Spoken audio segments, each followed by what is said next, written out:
My name is Livid, and welcome back to Legacy Gaming. The next ship that we'll be taking a deeper look at is the Drake Vulture, a single-seater ship that marks many a player's entry into the salvage profession introduced in the 3.18 update. We'll check out the overall design, the loadout and components, and the unique features and capabilities that this ship has to offer, to see if the Vulture is the right ship for you.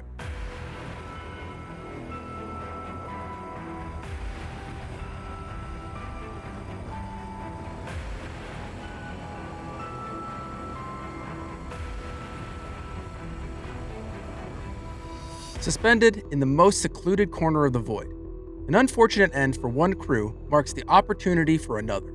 The Drake Vulture is the hardworking man and woman's solo entry into Salvage. With a distinct silhouette, one that many around the community have directly compared to the Venture from EVE Online, the Drake Vulture exudes that industrial feel at almost every turn. The most prominent feature of the Vulture is the two large forward-facing salvage arms that house two deployable industrial-grade scraper rigs, able to fully articulate when in salvage mode. Now you have two scraping modules to utilize as well, the Cinch Scraper Module and the Abrade Scraper Module. The Cinch Scraper Module is a much narrower beam that extracts at a much slower rate, but it operates at a much higher efficiency, allowing for more material extraction per piece of salvage. The Abrade Scraper Module covers double the area at a much faster speed, but its yield is much less efficient. Depending on the situation or the job that you're in, you'll need to decide which tool is the proper choice. Now, as you scrape a ship's hull, the Recycled Material Composite, or RMC, gets processed through the Ripper, a fully integrated and self-contained salvage processing system. In the future, once ship-based tractor beams come online, the Vulture also features the Lariat, an industrial-grade integrated tractor beam array that should allow you to both fully dismantle shipwrecks or pick apart the lucrative scraps of larger operations. Now that you're familiar with the tools for the job, let's take a look at additional features that help make the job easier while adding to that industrial construction aesthetic. Players are able to access a side ladder and catwalk that ends in an alternate way to both enter and exit the cockpit.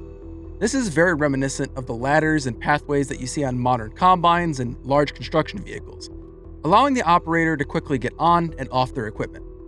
Now, since you'll likely be spending a lot of your time coming through the most isolated reaches of space or the dark sides of celestial bodies, you'll also need a source of light.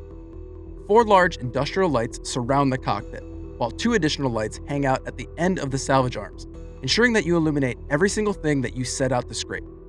The Vulture even features unique VTOL engines. Now, I know what you're thinking. Drake, big engines, we know the deal. Well, this time, however, Drake changed it up, and the VTOL engines are actually concealed in the arms in front of the main thrusters. A top cover slides away on both sides, while the VTOL engines extend down ever so slightly. Now, this allows for greater control when conducting salvage operations planetside or for that extra upward thrust. Finally, the last part of the exterior that we need to talk about is the armaments. And as you'd expect, the Vulture, true to its name, doesn't bring much to the weapons department, only having 2 size 1 gimbaled weapons, one on each side of the cockpit. These Bulldog repeaters are probably the best options you could have for this ship, and actually allows you to hunt easy targets to shake up your salvage loop just a bit. Of course, most of the time, you'll just be picking up the scraps of the larger apex predators.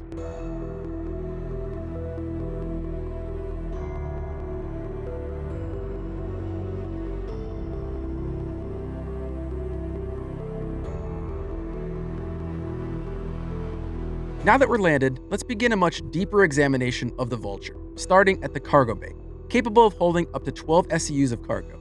This does seem a bit small at first glance, but you'll likely be working closely with a cargo ship to constantly offload this cargo, so I don't foresee this really being an issue. Additionally, the cargo grid thankfully doesn't occupy the entire bay, instead leaving a path in and out of the ship on the starboard side.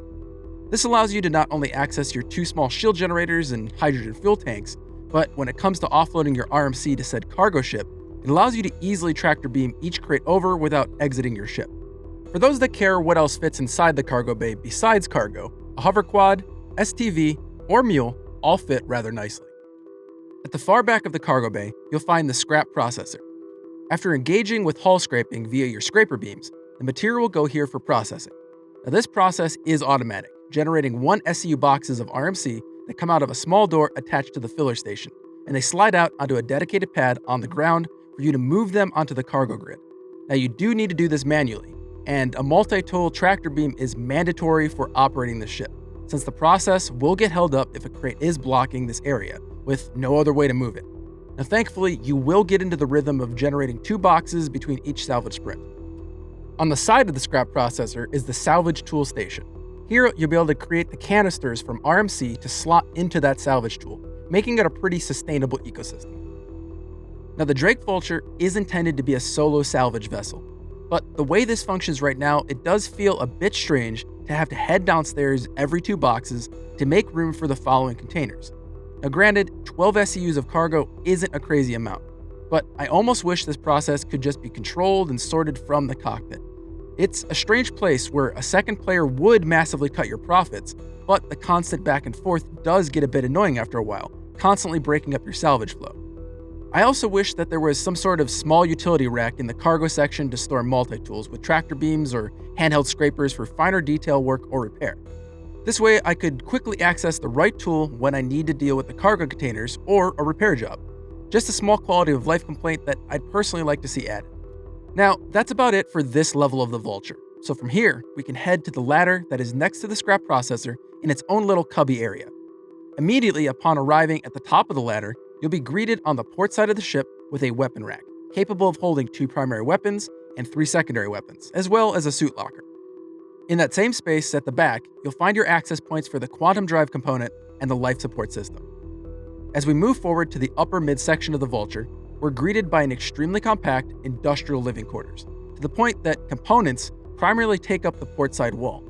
You have access to a small battery compartment, your gravity generator directly below that, with 2 small coolers to the right on the top row, and 2 small power plants directly beneath those.